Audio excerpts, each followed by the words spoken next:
ഏകാന്തതയെ കുറുകെ കടക്കുവാൻ മനുഷ്യനെന്ന് ഏറ്റവും കൂടുതലായി ആശ്രയിക്കുന്നത് മൊബൈൽ ഫോണുകളെയാണ്.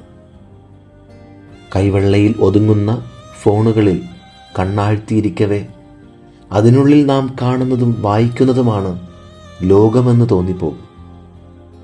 ക്ഷേമാന്വേഷണങ്ങളും പണമിടപാടും ഭക്ഷണം തിരച്ചിലും വിവാഹാലോചനയും സ്നേഹപ്രകടനവും പിണക്കവുമെല്ലാം അതിനുള്ളിലാണ്.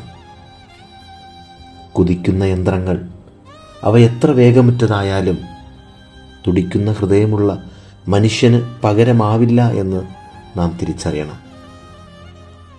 മൊബൈൽ വെട്ടമല്ല നമ്മെ നയിക്കേണ്ടത്, മറിച്ച് സ്വന്തം ഹൃദയത്തിലെ വെളിച്ചമാണ്.